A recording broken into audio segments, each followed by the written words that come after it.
லவர்ஸ்க்கு ஏற்ற மாதிரி ரொம்ப ரொம்ப ஹெல்த்தியாக ப்ரோட்டீன் ரிச்சாக பால் வீட்லேயே செய்யலாமா? இது செய்கிறதுக்கு ஒரு 100 கிராம் அளவு சோயாபீன்ஸ் எடுத்துக்கலாம். இதை எடுத்துகிட்டு நல்லா வாஷ் பண்ணிவிட்டு ஓவர் நைட் சோக் பண்ணி வச்சுக்கலாம். நல்லா ஊறணும். நீங்கள் ஃப்ரிட்ஜில் கூட வச்சிடலாம். வச்சுட்டு அடுத்த நாள் எடுத்து இதை தண்ணியெல்லாம் வடிச்சிட்டு அதுக்கப்புறமா ஒரு மிக்ஸி ஜாரில் ஒரு பிளெண்டரில் சேர்த்துட்டு ஃபஸ்ட்டு தண்ணி எதுவும் சேர்க்காம நல்லா அரைச்சிக்கலாம். அப்புறம் கொஞ்சம் கொஞ்சமாக தண்ணி விட்டு நல்லா அரைச்சிட்டு முடிஞ்ச அளவுக்கு பால் எடுத்துக்கலாம். நிறைய தடவை தண்ணி நீங்கள் சேர்த்துக்கலாம். சேர்த்து இந்த அளவுக்கு நல்லா பால் கிடச்சிருச்சு. ஒரு 100 கிராம் அளவு சோயா பீன்ஸுக்கு எனக்கு ஆல்மோஸ்ட் 1 லிட்டரு கிட்ட பால் கிடச்சிது. இந்த அளவுக்கு நல்லா பால் எடுத்ததுக்கப்புறமா இதை யூஸ்வலாக நம்ம எப்படி வந்து பாயில் பண்ணுவோமோ அந்த மாதிரியே பாயில் பண்ணிக்கலாம்.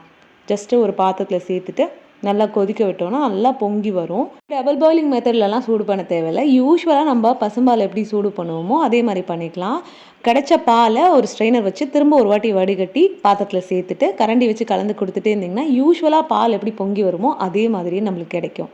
பசும்பால் குடிக்க பிடிக்காதவங்க இதை ஒரு சப்ஸ்டியூட்டாக கூட எடுத்துக்கலாம். இதில் அதை விட உங்களுக்கு ப்ரோட்டீன் கண்டென்ட் ரொம்பவே அதிகம். ஃபேட்டு, கொலஸ்ட்ரால் எல்லாமே கம்மியாக இருக்கும். வீகன் லவர்ஸ்க்கு ஏற்ற பால்னு இதை சொல்லலாம். இதில் லைட்டாக வந்து அந்த சோயாவுடைய ஸ்மெல் மட்டும் வருது. பட் வந்து உங்களுக்கு அதை அட்ஜஸ்ட் பண்ணி நீங்கள் குடிக்கிறதுனா ஒன்றும் பிரச்சனை இல்லை. பட் ரொம்ப டாமினண்ட்டாக இல்லை.